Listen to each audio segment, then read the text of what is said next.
Hi, my name's Niki. This is The Interventionalist. And today I want to talk about romantic love and fan fiction and how I think fan fiction can contribute to developing sort of an attachment, a really deep attachment to the concept of romantic love, but not just fan fiction. I think all fiction can contribute to this. But I want to talk about fan fiction in general and sort of Okay, so I'm just going to preface this with, in a lot of my recent videos, I've been talking about something called compulsory sexuality, and it was a concept that was in a book that I read recently, which I've referenced quite a few times now, but it's called Sexual Consent by Milena Popova, and in it, there's this concept called compulsory sexuality. If I'm saying compulsory wrong, I'm sorry, but there's that concept, and the point is that we live in like a culture that really heavily values and centers sex. So we can feel like pressure to be sexual, to participate in sexual activity, things like this. And I was reading another book by that same author. Well, technically I think it's a thesis, but she wrote about fan fiction and sexual consent, those two things in particular. And I was reading about it because I wanted to make I will make a video that's directly about fan fiction and consent. But while I was reading that book, which is great, oh my God. It was talking about, in fanfiction, the alpha, beta, omega verse. That's great. That shit's crazy. That's the craziest shit I've ever read in my life. Anyways, that's a side note. It's crazy. Whatever. Sorry. When I was reading that, all I could think about is while we're like navigating the concept of consent within these fan fiction stories, within these narratives, within these realms that we create, like as people, in our spare time, where we don't even have to go through like a publisher, we don't have to get like a literary agent, we don't have to create something that's necessarily going to be commercialized or like commercially successful. So you, as people, like when you create fan fiction, you can kind of create straight from like, I suppose, the heart, even if it's alpha, beta, omega content. It's crazy stuff.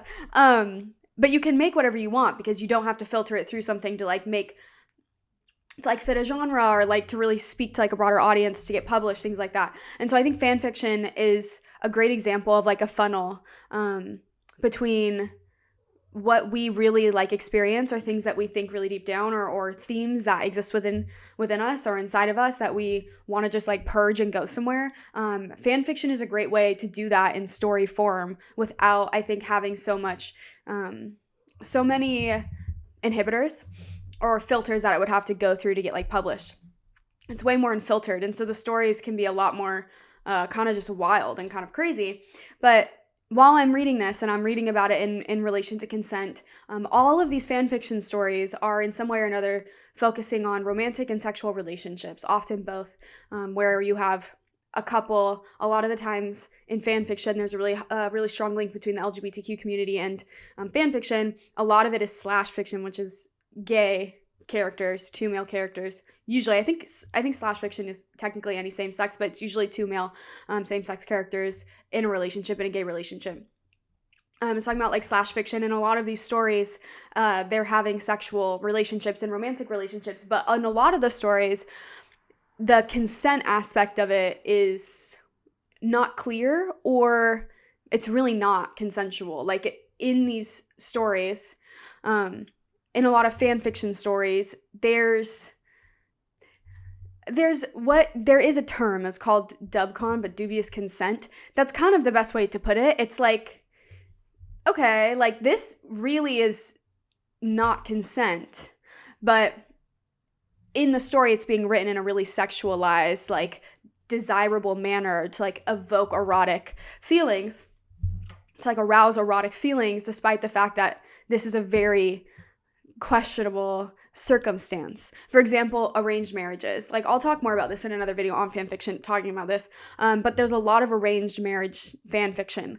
For example, in the book I was reading, or the thesis, I guess it's her thesis, they're talking about like stories between, it's the alpha, beta, omega verse. That shit's crazy, but it's a lot. There's a lot of fan fiction between like For example, there was these two people from, I think, the show Supernatural, and like their relationship together, and in it there's an arranged marriage and all this stuff, and there's so many different things that are impacting the concept of consent in these relationships, because in like an alpha beta omega verse thing, there's already this weird hierarchy that's like highly relational to gender, just because of the way that it's set up. And so there's already sort of like an unequal or an inequality that makes it difficult to have equal consent negotiations between like technically like an alpha and omega, right? And then there's, in addition, if you're adding in an arranged marriage, that already is like sort of minimizing somebody's ability to consent and consent wholly and equally, and in a way that's not impacted by maybe like social expectation, maybe their current actual circumstance in terms of safety, all these different things, because you're being put in a situation where you now have an expectation to fulfill like contractual obligations that usually come with marriage, and all these things, they affect the way that we can navigate consent in an equal manner. And so in these stories, in these erotic fan fiction stories that people are just writing in their bedrooms and uploading, not having to filter through like giant publishers, people get to explore these different narratives related to consent. But the thing that I find really interesting is that so many of these stories, I wouldn't say romanticizing, I don't know, I wouldn't say that they're romanticizing sexual assault, I guess is what I would say. Or they're trying to romanticize non-consensual sexual activities. But I do think that there's something to be said for the fact that there is still so much desire that is being found within these narratives. That is being experienced by the audience who's consuming it, and then also being experienced by the author that's writing it. And you can see this happening because, for example, in the thesis, she references conversations in the comments that were between like an author and some of the commenters who are reading it, and quite a few people are saying how like, I know this is fucked up, but why do I find it so attractive? Let me read you a quote of somebody saying that. Okay, here's a quote that the author had referenced that someone had commented on one of these stories where it's like the alpha beta omega thing and arranged marriage, or this was just the alpha beta omega thing where there's obviously like an inequality happening between like an alpha and an omega, okay? It's definitely like sexual assaulty. And this is what it says. Someone commented this. I'm so happy that I'm not the only one who's disturbed by the dynamics of the story, and you yourself make such a point of how incredibly fucked up this beginning to a relationship is. I nevertheless have to compliment you on your adult content. It is exquisite and had me squirming because how can this fucked up dynamic turn me on so much? And I feel like there's so much to be said for that, right? Like why the concept of like kind of losing your option to really consent, to kind of be forced into a situation. There's so much psychologically there that you can deconstruct. Like I don't even want to get into like all of the million different ways you can deconstruct that psychologically, why you'd be turned on by that. But the thing that it made me think about is how much are we willing to release in terms of our control and consent and equality in favor of having a romantic relationship, and what a romantic relationship entails, and in our culture, and why the term compulsory sexuality is so, I think, important, is because the way that we understand romantic relationships is through the sexual interaction that they usually have. That's kind of like how in the greater culture we differentiate between a platonic and a romantic relationship, is the addition of sex, which again, like that is not actually what defines a romantic relationship, but that's why it's important to talk about, because so much of our culture does use it to define a romantic relationship, and that can cause so many, that can create a lot of confusion around the development of relationships and our ability to develop relationships that are subjective to us and the people that we're with. But we grow up in a greater culture that tends to like make these two things mutually exclusive. Like if you're gonna have a romantic relationship, you need to have a sexual relationship. And in these stories that people are just writing in their bedrooms, they're creating these romantic relationships, and then within these romantic relationships, they're creating sexual relationships. So these are two things that I think are pretty compulsive in society, which is like romance, so maybe compulsory romanticization, compulsory romance, and then compulsory sexuality. You're experiencing both of these two things that are now being manifested in these like straight from your bedroom stories, straight from your bedroom onto the internet stories, and they're highlighting the greater like cultural issues where force and dubious consent are a problem within relationships, and not necessarily glorifying it, but eroticizing it. And people are still finding pleasure in it. And I don't read this kind of stuff, so I don't know if I would, if maybe I read at a different point in my life. I don't know. But the point is, it just makes me wonder how much does consent really matter to you, like in these relationships, like all of the minute circumstances in which I think consent is incredibly important. No matter whether it's a big situation or a small situation, I think every aspect of consent is equally important. But in these like greater relationships, obviously there's these violations of consent or the capacity to have equal consent negotiations, like being in an arranged marriage and all these different things. But you still get to be in a romantic relationship. And so I think when we live in a culture that values romance so much, and it has made it mutually exclusive with sex, and romance is supposed to be so important for us to have. Like, we live in a culture that really heavily centers romance, and to have a romantic relationship, like it's this ultimate love. That's why romance fiction and love is like the greatest selling genre. It kind of feels like maybe you're willing to do whatever it takes to have this, and that includes having sexual relationships, because we're also like sort of conditioned, brainwashed, if you will, to believe that like you need sex in order to identify it as a romantic relationship and fulfill all of what a romantic relationship is that you're told to want, and that will make your life better and more whole, is to have a romantic relationship, a lifelong partner, a monogamous romantic relationship. That's kind of what we're told, one of the stories that we're fed, in order to build and have and live a very whole human life. It's just an idea, right? And to have a romantic relationship, and if you're going to have sex, okay, so if the sex is going to be experienced through like dubious circumstances, like there's circumstances in which, okay, like that's actually not cool, that's actually a violation of consent, or that's like murky waters when it comes to consent, doesn't matter if I get to have this romantic relationship. Like, what am I willing to give up? What control am I willing to give up solely to be able to have this relationship? Like, how valuable is romantic relationship? And if we're told that sexual relationships are synonymous, like they need to exist at the same time in order to have like an actual romantic relationship, then sex is one of those things. And if I have to give up some of my capacity to consent in sex in order to have a romantic relationship, am I okay with that? And I'm not really asking that, like, actually to myself, but it's what this made me think of. Because in our lives, like, there's so many times in which I will talk to friends, or I've just talked to people in general, people that like have commented on my videos or sent me messages, videos that I've seen online, where people very casually will talk about circumstances in which they consented to situations, they consented, theoretically, I guess it's really dependent on the circumstance, where they didn't really want to be in that situation, they didn't really want to have that sexual experience, but they wanted to have, it was for like a greater reason.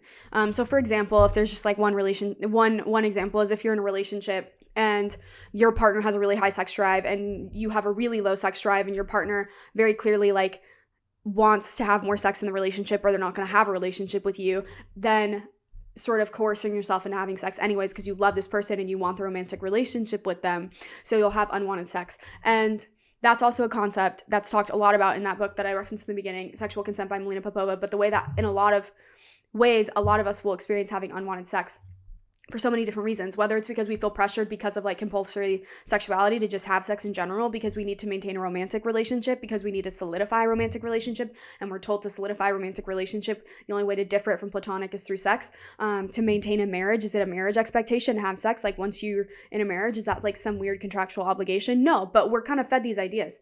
And it just made me think about like all the times that I've heard people talk about this, that I've experienced things like this, where I've done things related to like sex that would fall under what you would call dubious consent, or just like not consent at all, solely because there was like a greater thing that I was trying to protect.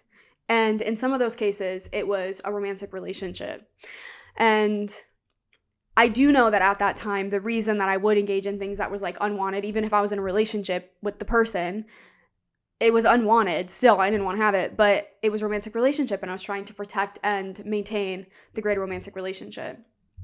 And while I don't think those particular circumstances I'm referencing for myself were necessarily traumatic, I think that those can be incredibly traumatic experiences. They were more so just experiences where when I look back now, I'm like, yeah, like I consistently do violate my own consent or my capacity to consent for the greater cause. And the greater cause was to maintain and have a romantic relationship. And why does that matter to me so much? Like, why did that romantic relationship matter to me so much? And it just made me think about the concept of like compulsory, I guess, romanticization. That's not a term that was in any of the books, but I think it's all the same, being in a society that makes romance something that's like compulsive that we need. And it made me think about how this video is just kind of like all over the place, but I swear, like all these like combined in my head, I don't know what that is. It made me think about how I often in my messages, when people send me messages that have watched my videos, something that tends to be kind of a theme in the messages that I get is a really kind no. And it often happens at the end of an email or something. And it's one of the kindest things that I think people say, just because it's very hopeful and kind. But they'll tell me that they hope that I find the love that I'm looking for, that I find my person. And it's a really wonderful sentiment that I really appreciate, because in reality, I do want that. Though I have never said that out loud. I've never said I want love and I like want to find like the right person for me and all of this stuff. But I think it's probably written all over my face, the way that I talk about love, the way that I think about love, the way that I've reflected on my experiences related to love and romantic love. And so I don't think I have to say it out loud for it to maybe be a bit obvious that that is something that I want in my life long term. I want to be and I want to have a partner long term, and I do care about romantic love. But the way that I care about romantic love today is vastly different than the way that I cared about romantic love when I was a child, to a teenager, to a younger adult than I am now. I'm 25. It's like an entirely new world. Within the past like couple months, like my entire relationship to romantic love has changed.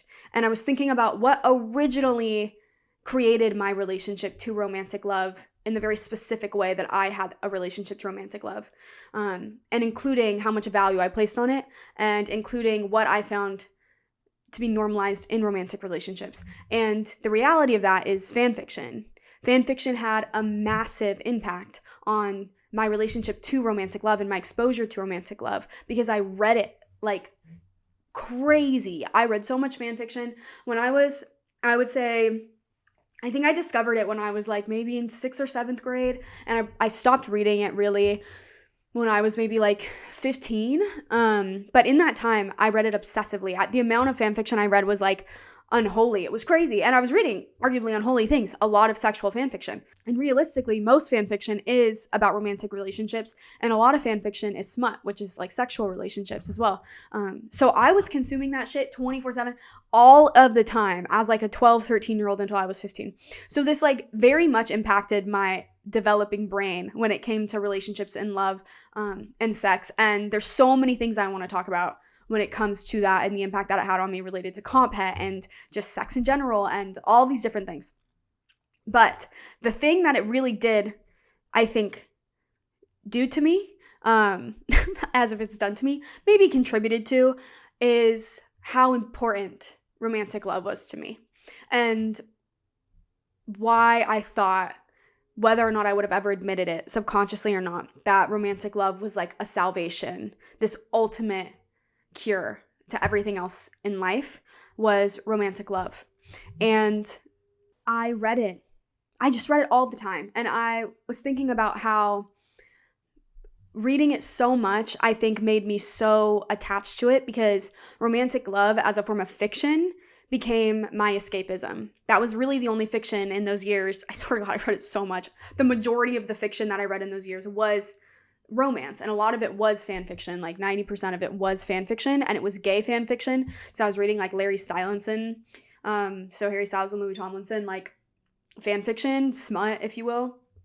I was reading a lot of it, which again, like there's discussions to be had there about like the experience of reading like gay smut when you're a kid. But I was reading a lot of romance, and romance became my form of escapism at a very young age because of it, and because it's such a major genre. It's everywhere, and because we live in a society that pushes romance as like a cultural need. It's this compulsive thing that we need to have, and we need to desire. It's everywhere. It's everywhere. You can find romance and romantic stories and love stories everywhere. It's all around us. It's like everything is somehow, every story like is always tied back in some way or another. There's a romantic theme because it's what sells, because it's commercialized. And then even when it's not commercialized, like it's like takes up so much space in our worlds of fiction, like fan fiction. And it's everywhere, and it was my form of escapism, and I became really, really attached to it, and I became really, really attached to the relationships within the fan fiction that I was reading. And in a lot of those stories, a really common theme is like you're kind of someone saving the other in some way. That's like there's a heroine saves the hero saves the heroine. Maybe the heroine like saves the hero from his brooding, miserable self, and the hero saves the heroine from being, I don't know, different things. They're often saving each other. There's like this concept of salvation that's usually within these stories, and what makes it so like wonderful. For example, I remember one that had a really big impact on me was a fan fiction story about Harry Styles and Louis Tomlinson. Like it was a fan fiction, but it was about how in the story Louis Tomlinson, his character, had like a really severe eating disorder, and it was getting into a relationship that made him get better, essentially, right? Like one is saving the other. Something that I read really young when it was like literally just getting published chapter by chapter, and now it was like a huge franchise, is After. I read it when I was really young, when I was, whatever year she started writing it on Wattpad, so maybe 2012. She was like 10 chapters in, and she would update every week, and I was reading them like updated every week. And in that, you could easily say that the main character, I don't even remember their names, but the main character, the girl, saves Harry's character because he's this miserable, brooding, like struggles with alcoholism character man, and her love is this pure, wonderful thing that he wants to get better for. But if you've ever read the original fan fiction for that, there's also like a lot of issues with consent, like dubious consent, that are like super eroticized, which I won't go into here because they're actually quite dark and they're cut from the movie, but the actual story itself is like fucked. But the point is, they're like saving each other. And so I'm reading these romance stories, these romance novels. I'm reading them all of the time, like 24/7. They're like my form of escapism. And then I'm getting attached to the characters in the stories who are getting saved. And as a kid who was like quite sad, very, very isolated child, like I grew up in, I've talked about this, literally the middle of nowhere. Like I was in the middle of nowhere. My town takes 6 minutes to drive through. There's not even a grocery store. A grocery store is an hour away. I didn't have a high school in my town. I had to drive an hour. It's that small. And then I had a terrible relationship with my family because I like grew up, I was gay in a really conservative area. No one can know. I knew from a really young age. Also, I just had a terrible, I didn't have a good like parent-child. I didn't have like a great childhood, so to speak, in a lot of ways, and in some ways great, but in a lot of ways I was like quite a miserable child. And so obviously, like when you're a kid, at some point I'm using this as a form of escapism because I'm miserable, and so I'm trying to escape from something, and that escape is like me trying to find a form of salvation. Like that's really the end goal when you're escaping from something, is because you want to be saved from the thing that you've just escaped from. And I'm reading these romance novels, and these people are being saved by each other because of their romantic love and their romantic relationship, and I'm like, that's it. That is the ultimate thing. I live in a world where like already there's so much value from a very young age placed on romantic relationships, and now I need a form of escapism because I'm living in kind of a hellscape as a child for so many different reasons. So my form of escapism quickly became reading about romance novels. My medium was fan fiction, and then I started to associate very heavily romantic love as an ultimate cure for I don't know what. Misery? I don't know. Loneliness? And I was reading research articles. I was actually reading a lot for a different video that I will do, but that's more just really directly related to consent and fan fiction. But while I was reading that, and then I started to think more about like, okay, how much are we willing to sort of forego consent in lieu of getting romantic relationship? And then I was like, how much does romance mean to us as people, and how much does connection matter to us versus like control, all this stuff. And I ended up reading this research article. It's about parasocial relationships to fiction characters. And in it, it's a really interesting research article. I'll link it down below. And also link the book the thesis, or the books I was reading. Anything that I reference will be linked down below. But in it, it's like talking about how we develop relationships with fiction characters, and how parasocial relationships are not only between like real people like celebrities or actors anymore. It can also be experienced between like a person and a character in a novel. And there's this part of it, and I'm just going to read this quote because it reminded me of something that I'm going to describe. They use the phrase dual empathy to describe how some people are able to both share a character's feelings and stir up personal feelings as they relive a memory while engaging with the narrative. Okay, that's one quote, and then I'm going to read a second one, and then I'm going to talk about them. The second one from that same article says, those with anxious attachment styles are more likely to bond with a character with high sociotropy, opposite to those with avoidant attachment styles. This may be because anxiously attached individuals may feel more secure and calm when the character prioritizes relationships over themselves. Okay. And this reminded me of two things. So I had gotten to a point where I was raised in an environment, like I developed a disorganized attachment style. If I had taken an attachment style quiz, it would have been disorganized. So I had experienced anxious attachment at the equal rate that I experienced avoidant attachment. But either way, like I was in a position where I would forego like myself in favor of focusing on something else, and call that what you will, anxious attachment. And for me in that moment, it was prioritizing a relationship over myself and like focusing on that and focusing on romantic relationships, because that was easier to focus on and like forego actually thinking about my own life and my own life circumstances, and trying to fix those, when I could like focus on prioritizing a relationship over myself and like maintaining that, because if I could maintain the relationship, then my life would be okay and I could maintain existing and it wouldn't be horrible and miserable. And I think that love can become like almost self-destructive in that way, because it's so easy to, it's almost like it feels so much better to prioritize someone else and something else over yourself, because the stakes are like in many ways less high at the same time that they feel almost higher, because the loss of them would mean having to like look at yourself and like live for yourself. So it feels like high stakes when you don't want to do that. But at the same time, it's higher stakes to really live like for yourself and like address your own life and feel really solely responsible for your own life, rather than trying to like ignore it and project responsibility onto caring for another person or like maintaining a romantic relationship. All of your care goes towards that rather than yourself. And so it's the concept of like getting to a point where I was prioritizing romantic relationships over myself, or the concept of them, because I wasn't dating. Like when I talk about this was all very internal, mental, compulsive thoughts, like reading a lot of like fanfiction, reading a lot of fiction, thinking about a lot about how romantic relationships like were maybe like the end all be all of existence, all this stuff. But I was not actually like actively, I was not dating.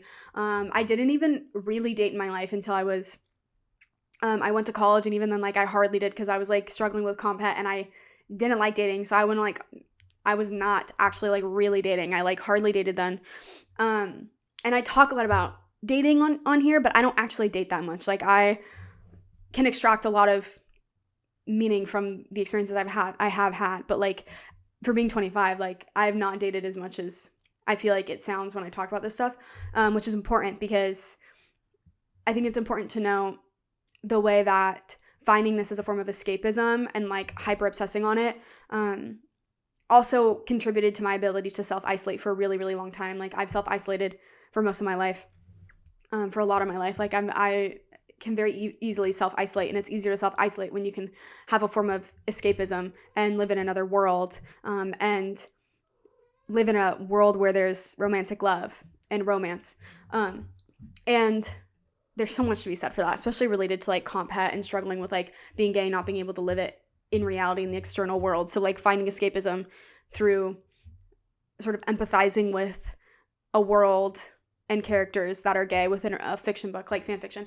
And then that first phrase where it's like they use the phrase dual empathy to describe how some people are able to both share a character's feelings and stir up personal feelings as they relive a memory while engaging with the narrative. I think that this is interesting because of two things. One, I think you can get so attached to the characters that you're reading about, that it feels like, right, like you're living their life almost, and so you can learn from them. That article talks a lot about how like you can learn as a side effect of reading these things. It's like you can learn through their experiences, and it causes you to reflect on your own.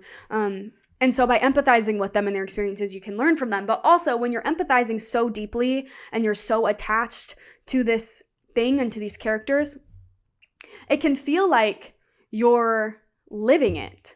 It can feel like you're living it. And that's what kind of like, I think, can make it live inside of you and make it almost even more like prominent, this like need and yearning for romantic love, and the idea that it is so important that it'll save you.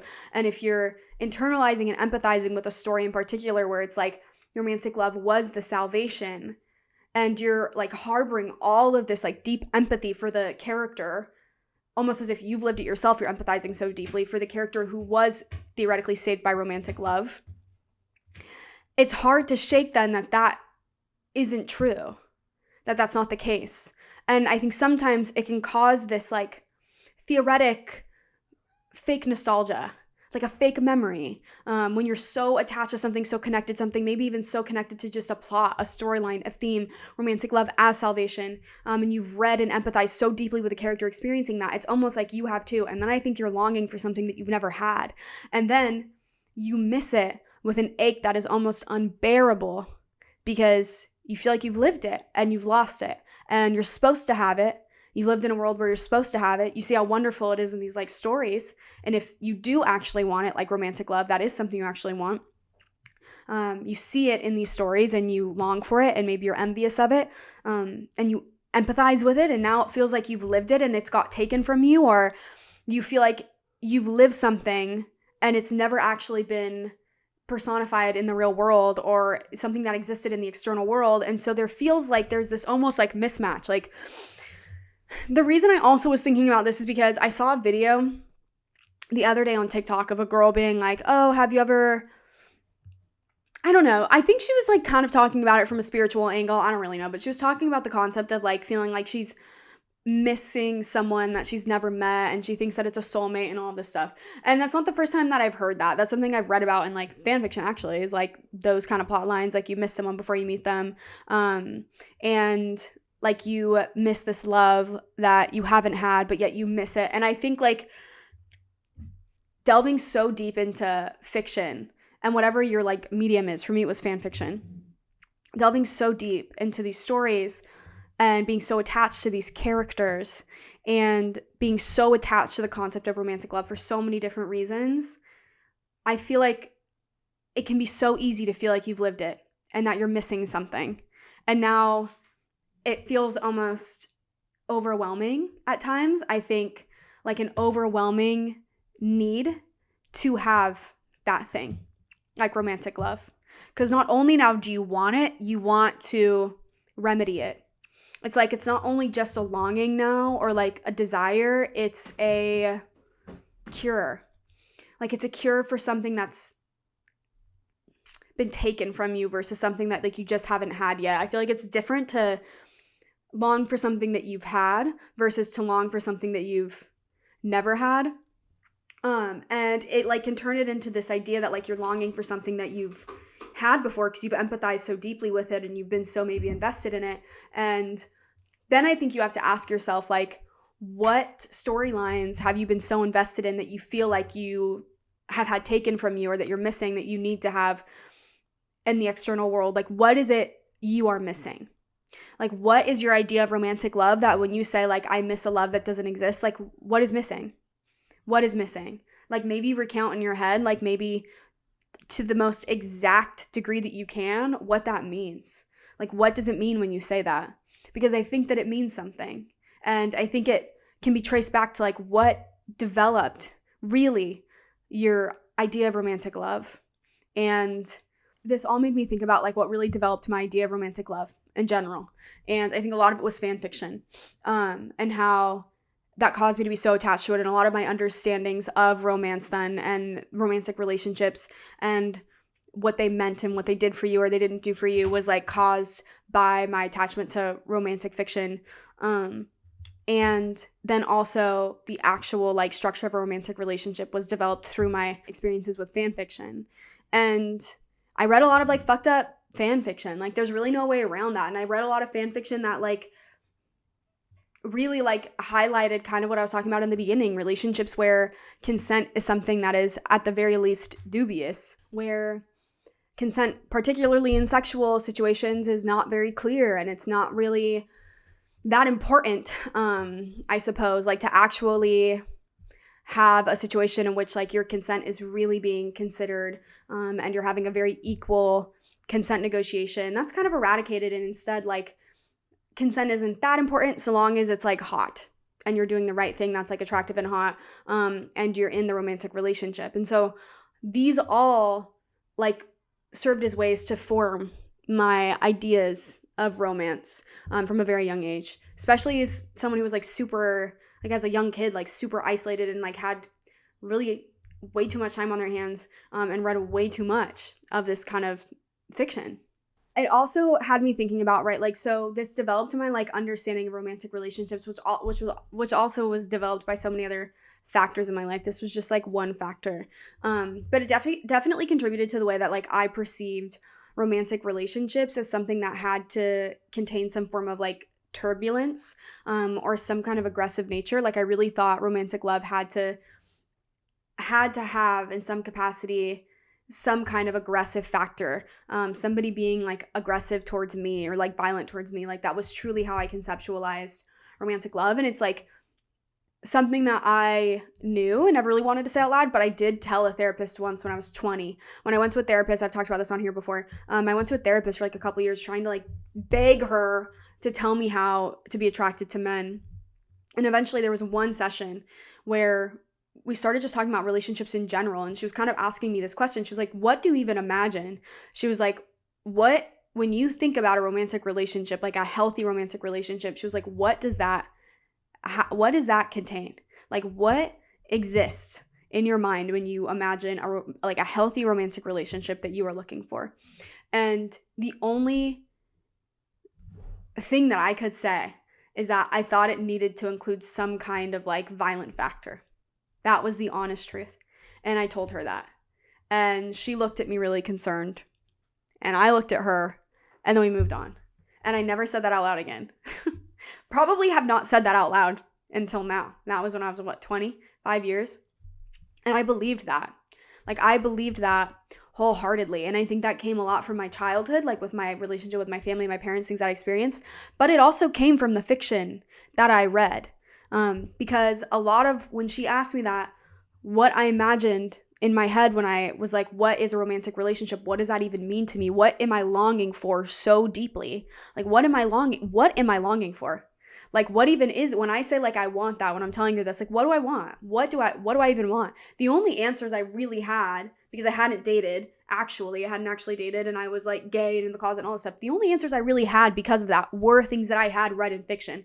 So like in that research article where it's talking about how you can empathize so much with fiction characters and like storylines, it's almost, they can feel like they're yours. You can like live them as if your own, like as if they're your own, and you can learn from them. That's kind of like what the core argument of that research article is like you can learn. Actually, there's a quote. Let me just find it. Okay, here's some stuff from that research article that speaks to that. Parasocial bonding offers an avenue for people to familiarize themselves with more social situations and meanings. Dill Shackelford et al.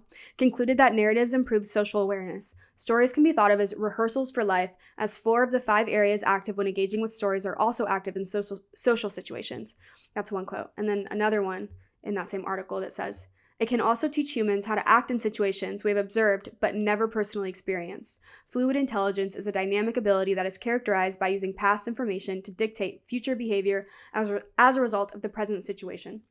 So when she asked me that question, the only thing that I really had when it came to romantic relationships as someone who had not dated, I was like 20, I'd gone on like some dates with men, that's literally it, but really not many.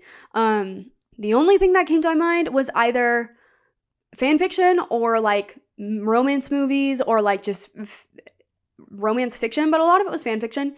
That was the rehearsal for life I had in my head that I could have used to tell you what a romantic relationship looked like, really, in all honesty. And that like has to, I didn't do this at the time because I was not about to do that kind of like inner work. I was just trying to figure out how I could get myself to like men. Failed not failed, but didn't work. But when I look back now, it's more of a question of like, it's important then to have asked what I read. What then was I referencing? What was my scaffolding? Like what was my scaffolding for this romantic relationship? Like what was the structure behind it?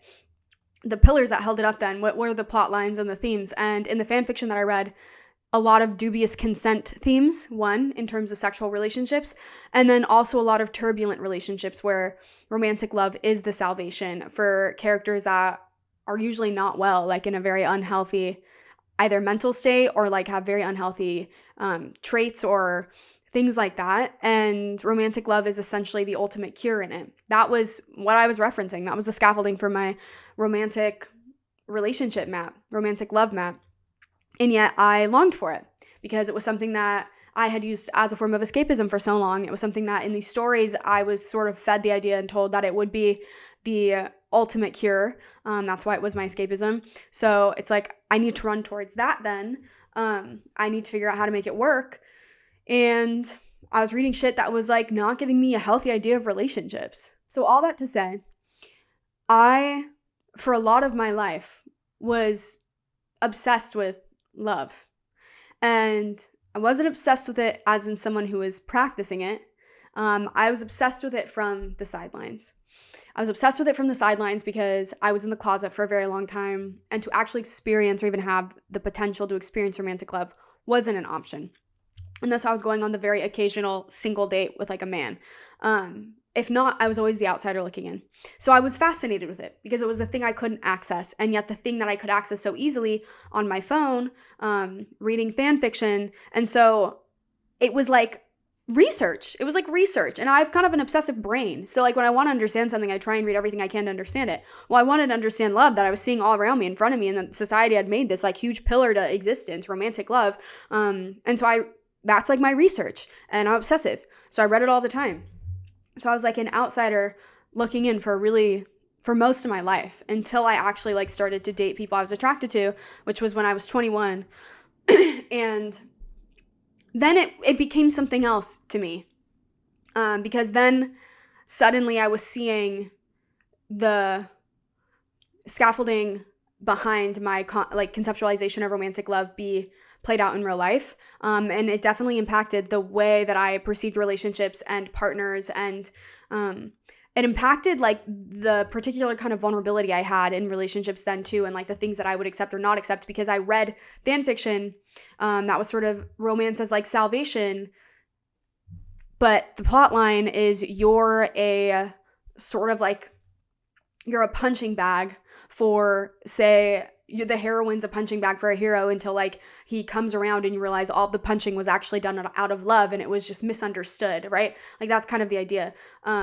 There's a lot to be said about that was talked about in the thesis, which I'll talk about in another video. But you do all this emotional labor, this emotional work and labor to make something abusive into something meaningful and loving. And that contributed to the way that I was vulnerable then when I started dating, because again, that was my scaffolding, and that was the kind of shit I read like after that movie or that book. And so then I get in my first relationship when I'm 22, and before that I didn't even date much. I had one, what you would consider a situationship, and then went on a few dates. That's literally it, like single dates. And that situationship was like a month. And then I got into my first relationship, and it was an abusive relationship. And there's so many things that come with being in an abusive relationship, but particularly like a very specific kind of emotional work that happens when you're trying to just survive within it. So you do this like emotional work to make this abusive behavior make sense to you and make it something that's okay, and actually make it something meaningful. Because if not, like, how do I survive this? I can't get out of this. I don't understand what's going on. My brain is like a fucking mess. I don't really know what romantic love or really love should look like at all, let alone healthy love, let alone romantic healthy love. And so you're doing all this emotional labor to like take these abusive actions and this person who is abusive and like turn them into something if you work hard emotionally, if you work hard enough and do enough mental gymnastics and rewiring and reprogramming your memories and the way that you interpret them and interpret their actions, you can create a character in front of you that loves you. And the way that they show it is just their very specific kind of way. And other people don't understand it, but that's okay. because you understand it. And that was something that not only just happens when you're in an abusive relationship, like trauma bonding, but that's also something that I read that was like very particular to the scaffolding of my relationship. Relationship roadmap was storylines like that. And I remember thinking this, like when I got into that relationship, that abusive relationship, that it reminded me of the fan fiction after that I read. Like there was a lot of similarities there. Like that movie is not actually like the original one was written. I think the original one was quite fucked up. And there was a lot of similarities there, and like the cruelty that was shown, or that like what was at the hands of the other person. So like in this case, like my abusive ex-girlfriend, and in the fan fiction's case, the Harry Styles character. I guess in the movie it's Harden. That's a crazy name. There was similarities there. There's a lot of similarities there. And the abuse, like in my abusive relationship, became a lot more severe. But in the beginning, like it reminded me a lot of that. And I think it was part of the reason that it like made me feel like maybe it's right, maybe that's good, because maybe this is like the special cool kind of relationship that I always wanted, because she's also like kind of cruel and mean and has these like crazy fits of rage and then acts like nothing really happened and then did like all this stuff. It reminded me they were mirrors in a lot of ways, and mine relationship got way more severe and awful, but I saw it at the very beginning of that relationship. I saw the mirror, and I just remember that being a thought, that there was a mirror. And I remember then thinking that it must have impacted my relationship choice, like my choice in partner. When I first got in my first relationship, one of my first real obsessions, like in terms of like a relationship and a fan fiction, was actually the fan fiction after, which isn't even a gay one. And usually I read gay fan fiction. It was that one. And that was a really fucked up relationship. So I have to like, when I look back now, it's like I have to be honest with myself about like what developed my understanding of romantic love, and the particular vulnerabilities I developed because of it. And a lot of what I read in fan fiction, where there is like these like dubious consent situations and these like turbulent relationship situations and all these tropes related to like a hero and a heroine, I just like had a terrible idea of romantic love, while in addition to that, being obsessed with it. And the trope of romantic love being like the ultimate cure, it meant everything to me. And yet I wasn't really experiencing it. And so when I was experiencing it, I was like a fish out of water. Like it was so uncharted territory, despite the fact that for years and years and years of my life, I was an outsider looking in, being obsessed with it. And in theory, I guess I think I would have convinced myself that meant that I would be good at it. I had lived out all these scenarios in these books, so I would know better, and I didn't. And that was something I remember literally thinking, like that I would know better.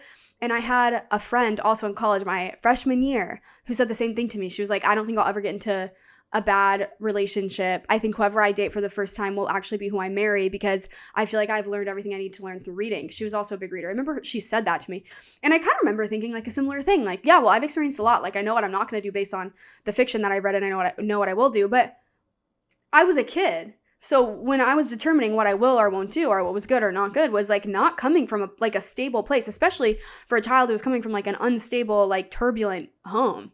So like when I was like, I know what I won't do, what I won't do is like choose someone who is kind to me because it didn't have the turbulence that I was like convinced you needed in order to have a romantic relationship. Because the romantic relationships that had happy endings that I read contained turbulence. I didn't read like happy ending romantic relationships. I didn't even read any that just started with peace and ended with peace, right? So like that was how I was determining what I would or wouldn't do. So just because I was learning through it, the knowledge that I was extracting was contaminated with my lack of actual experience with secure, healthy love. And it made me think about, so a couple of years ago, when I first ever like made this channel in June of 2023, or July of 2023, I wrote something on my website that when I was thinking about all this, I went back and read, and it's called The Lover's Paradox. And the reason that I wrote it was because I was thinking about this experience where like I feel like a lot of times in my life, like I'll write something or I'll be obsessed with something that doesn't make any sense, but I'll be so deeply obsessed with it. It just doesn't make any sense in my life, but I won't forget it and I'll be really obsessed with it. Or I'll write something after, I'll just write something and then I'll feel like I need to write it. And then I read it. I'm like, I don't even know what the fuck that means. Like, I couldn't even tell you what I'm talking about. And then like years will pass and I'll read it and I'm like, oh my God, that's like verbatim what is happening in my life now. And that's originally what I wrote it about, like the idea that like things can be maybe prophetic or like whatever. And now when I think about it, I'm like, or is it just like the impact of fiction, of being really, really attached to fiction stories, harboring them so deeply inside of you, and then eventually them impacting your future actions, like mine, impacting the partner I chose or the way that I perceived relationships. Was I prophesizing, or was it really just a self-fulfilling prophecy and I couldn't really at the time in my life deconstruct it to tell you like what had built the prophecy, you know? But I thought I would read to you some of the stuff in it, and how it's been so important to me throughout so much of my life. So here's something that I wrote in the beginning of it. I'm just going to read from it, and it's talking about love. And okay, I'm just going to read it. Many of the things I have found history with before such history has occurred are related to love. This leads me to believe that love is an avenue of mine that appears to be a bit more treacherous than others. I suppose love may be one of my life's greatest confusions. Love may be the thing I will forever need the most help figuring out. Maybe it is love that we all need the most help understanding. Perhaps love is our greatest universal confusion. To open ourselves up to all of its nuances and facets is both overwhelmingly intuitive and unfairly frustrating. It is an abyss of a feeling. Love is a vortex filled with ideas, beliefs, creations, thoughts, and fears. Love is all and it is nothing. It is an umbrella term for so much more, for the vastness that is experiencing existence and for the immenseness that is experiencing others. That's just to say I was obsessed with it. I was obsessed with it my whole life. And I always knew that I wasn't getting it right and I couldn't quite figure it out. Like my whole life was something, this was always something that I was thinking about. Like the point is, many of the things I found history with before such history has occurred are related to love. I feel like I've lived it so many different times through the fiction that I've read. I felt like I lived a love story a million times over, and none of it was really healthy. I wasn't really reading, because healthy love doesn't really sell. Like you need some kind of climactic story. You need tension. You need the unhealthy middle to really like build a climax, right? And so I felt like I had a history with it. Like I felt like I had this history with it that I didn't. And the history I did have with it was contributing to the way that like I didn't understand it now. Because like the history I had with it in fiction was turbulent, was a lot of turbulent relationships. And so I think it just really speaks to the idea that like the stuff that we consume can turn us into a self-fulfilling prophecy, but the prophecy is written by the stuff that we're consuming. And instead I just like was like, I don't know. I think in my head, I'm just like bad. I'm terrible. I have no idea how I'm ever going to figure this out. I guess the real question was like, what was I even trying to figure out? Like how to make love work. But what was I even looking for when I said that? Was I looking for the stories that I see in fan fiction? These like really unhealthy storylines? Is that what I was trying to make work? Because when I read this and I think of my 23-year-old self, why doesn't love make sense to me? Why can't I get it to work? Because I'm looking and searching for a love that should not work. Love should not be abusive. It should not be turbulent. It should not be aggressive. It should not be violent. There should not be dubious consent in love. It should just be respect and kindness and warmth and reality. But there should not be all of these factors that I had internalized from all around me in my life. So many different things. Fan fiction and fiction is just one tiny aspect. But that's why it didn't work. And I'm shitting on myself so hard because I couldn't get this right. I could not get love right. No matter what I did, I couldn't get it right. And thank God. Thank God. Because that was what I thought I was getting wrong. Was reaching those relationship standards, was like building things with that scaffolding. And so I don't want to get it right. If that's the love that I had wanted, thank God I didn't get it right. And you know what? Sometimes I did. And because it's not meant to work, it fell apart. And I thought that that was because I did something wrong, but it's because it was wrong. So the right thing happened and it fell apart. Like getting out of a relationship with an abusive ex that reminded me of the things that I had history with, you know? That was a wrong relationship to be in. And at the time I thought I was like kind of getting it right, but it's not. I'm so lucky that theoretically the right thing happened and I was able to escape that. And like with my life, I'm forever grateful and forever thankful that I got it right in that situation, which was like, I got it right in that situation, I guess, luckily, because I did get it wrong, but I thought I had got it right by getting into that relationship. I got it wrong. Right and wrong. These are like polarizing terms, but just the idea. I got it wrong when I thought that could be healthy and what love should look like, good love. And I'm just lucky the wrong got righted by me being lucky enough to get out of it.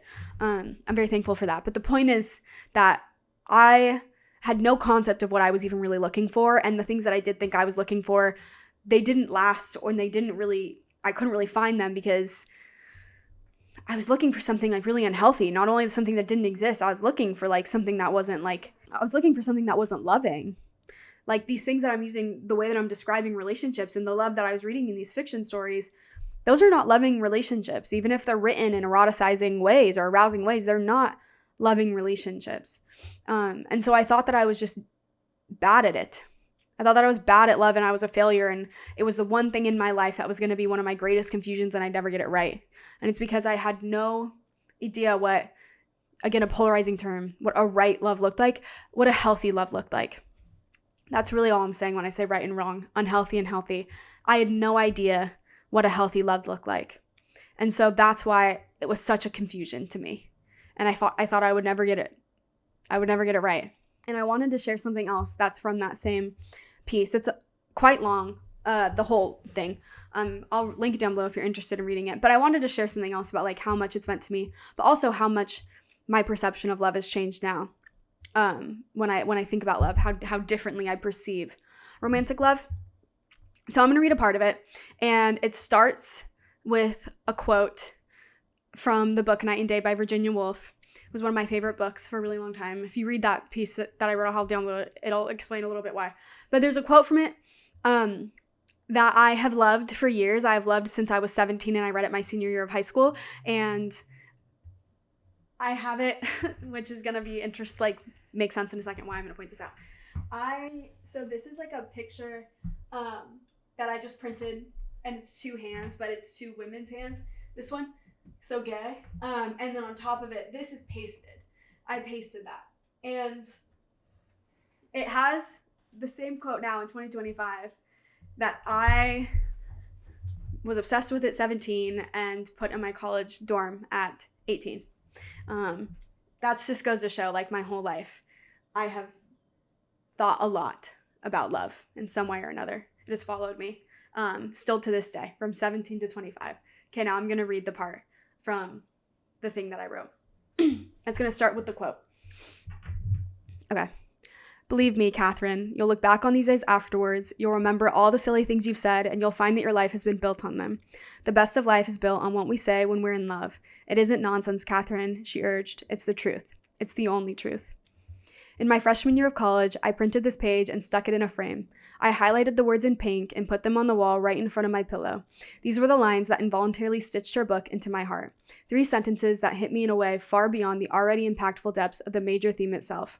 I ached for the reminder daily. I had no real concept of love in these years or the years before, but more than anything, I wanted to. I had sorted out subconsciously that it was romantic love and romantic love only that could fill this void, that could quell this desperate and unbearable desire to sink into the soul of another and find peace. However, my tormented and torn body remained convinced that I could not share my life with another and experience such warmth. I could not let go of the safety that came with believing I was completely content and satisfied by my loneliness. It is comforting, it is familiar, it is secure, but the violent tug-of-war that this contradicting hope and my deeply rooted beliefs played was brutal. The vehement disagreements taking place between monstrous desire and soft-spoken fear was vicious. To this day, I am still not entirely sure what caused every muscle in my body to insatiably crave this sentiment, these lines. It is unbearable at times, the frustration of wanting to understand what love must mean and how it is you can attain it. It hides behind a locked door that, at times, I'm convinced has no key. The answer remains, and maybe always will, lost on me.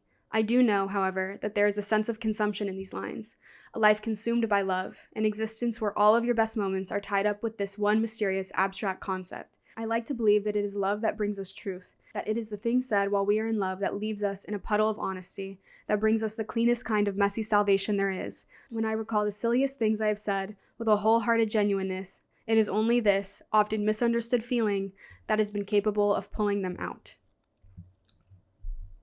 I wrote that when I was 23, but I have been obsessed with that book and that quote and that line and that concept since I was 17 when I read that quote. But I've been obsessed with love as a concept, or romantic love as a concept of salvation, since I was 12, since I started reading fanfiction.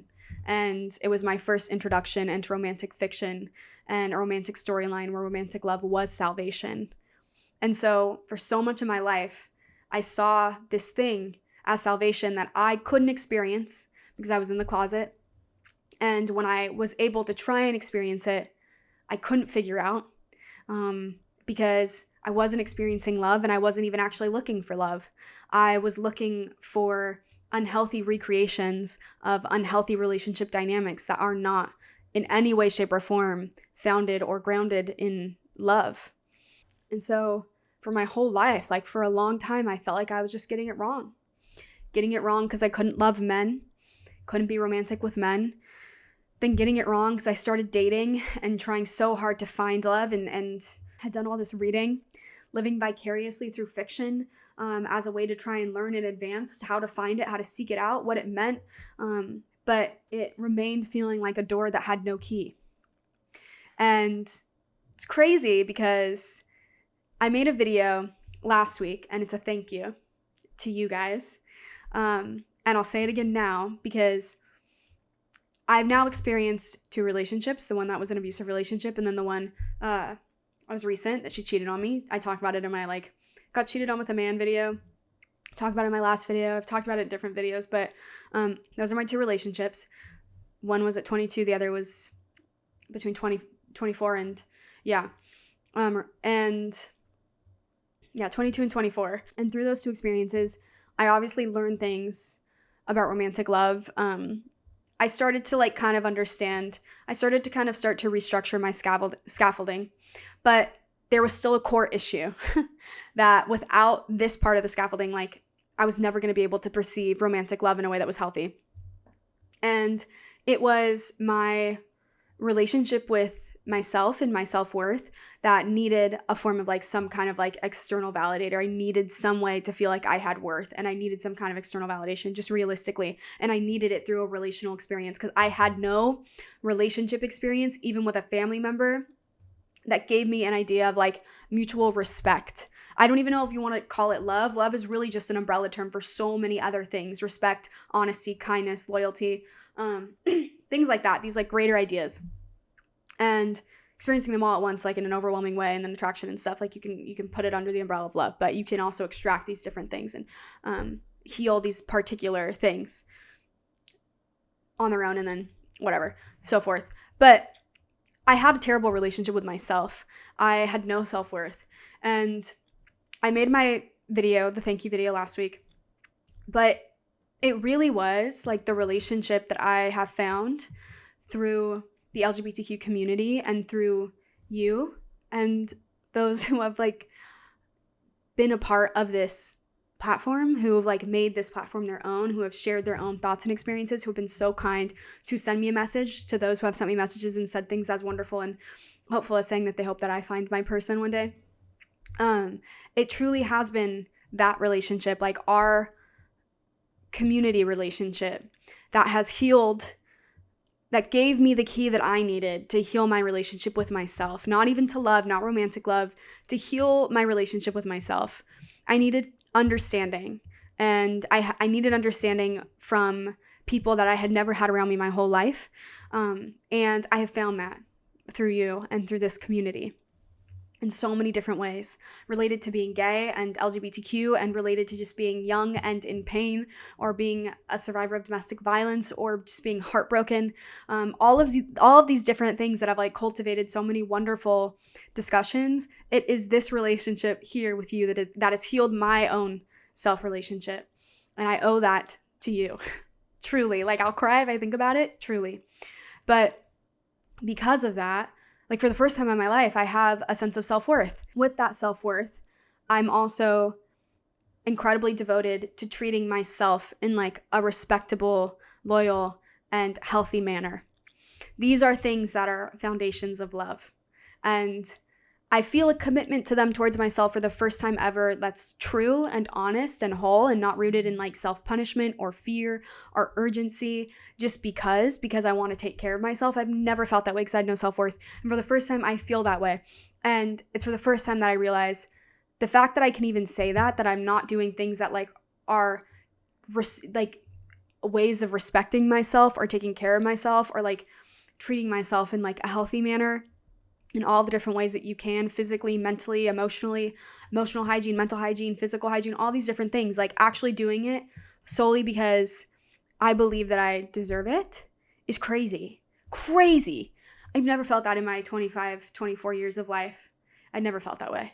It was something that I did because I had to do, because I needed to do life right. And if I didn't do it right, people would realize I have no worth. But now it's like, I'm just doing it because I'm worth being taken care of by me. And I developed that self-worth. I needed that key, and that key came from the relationship within this community. And I cannot thank you enough if you have been a part of this and made this your own, in whatever way, through a comment. If you've sent me a message, you have changed my life. I hope you know that forever, and you've healed something in me that I've carried since I was a child. And it was not understanding what love was and seeking out something that was not love, and not having a proper relationship with myself to even have like any kind of true, healthy scaffolding to experience love with or build upon. I can't build healthy love on unhealthy soil, and I was the unhealthy soil, and that soil was made healthy by this relationship. So now the way that I see love is so different. You know, I see romantic love in a completely different light, and suddenly I don't see it as the world's greatest confusion or something that I'll never get right. I just see it as something that I would like to experience. But I for the first time know that, like, yes, this is something I want, but what I know more than anything is that I will not settle, and that love is not abusive, it is not turbulent, it is not aggressive, it is not violent, it is not dubious in consent. It is none of those things. And while I do want it, I want kindness and care for myself more, and so I'll never settle again. And I know what it feels like to be cared about, because for the first time I actually believe that I deserve that care. And I'm giving myself it. And I've only really reached this point through developing community here. So you've completely changed my life. And this is a follow-up then, I guess, to the thank you video. But I can never thank you enough. Getting to be a part of your community, and to be a part of the community that's built on here now, if you want to call it the interventionalist. I'm so ever grateful, truly. And to the people who have said that they hope that I find my person one day, and those kind comments, thank you very much. I very much appreciate that. And I guess that's it. I just wanted to talk about fan fiction and romance and love and sex, and how I can look back on it now and for the first time see it clearly, and why it felt like something I could never achieve and didn't make sense. Because it was never supposed to make sense. Of course it didn't make sense. Pain and abuse and cruelty shouldn't make sense. And I don't see love that way anymore. I don't see it as pain, abuse, or cruelty. I see it as honesty and kindness and transparency and respect and integrity and loyalty, and those make sense. Those make sense. And I feel those towards myself, and I experience it with myself, and that makes sense. And I feel that towards other people, and that makes sense. And because of that, love is not a great confusion to me anymore. It is just something. And it is something that I would like, romantic love, but it's not so confusing anymore. And that changes kind of everything for me. So, yeah, I guess that's kind of it. I just wanted to talk about this. And this is probably going to be a way too long of a video.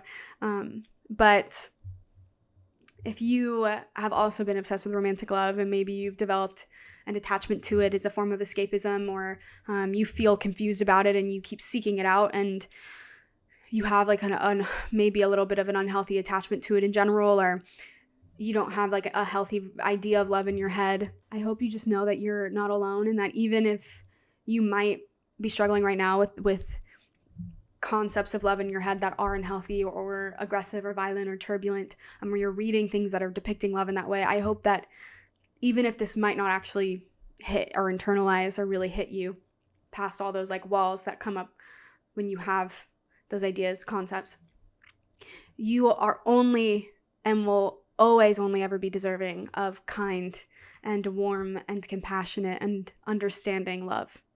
Not aggressive, abusive, cruel. Those cannot exist under that umbrella. Love is an umbrella. Those are not under the umbrella. And so if you are someone who has an attachment to love and you're seeking it out in some way, but there's a bunch of walls that have been put up from different things, life experiences, maybe from reading like turbulent romantic fiction, all these walls that are put up that like you have to get past to get to the core of you that like does understand love and how you understand love and how it can reach you and what it'll reach and what those walls will let reach you, what keys you think that you need to have to open certain doors. I hope that even if you're opening doors or the keys that you feel like you have now are only opening doors that you don't want to open or that don't actually feel good, and then it's more confusing because it's supposed to be right. This is what it looks like here or looks like there. This is what I'm told. I hope that you can still just remember that no matter what, at the end of the day, you deserve kindness, kind love, in whatever way that you experience that love. You deserve kind love. Always. Always.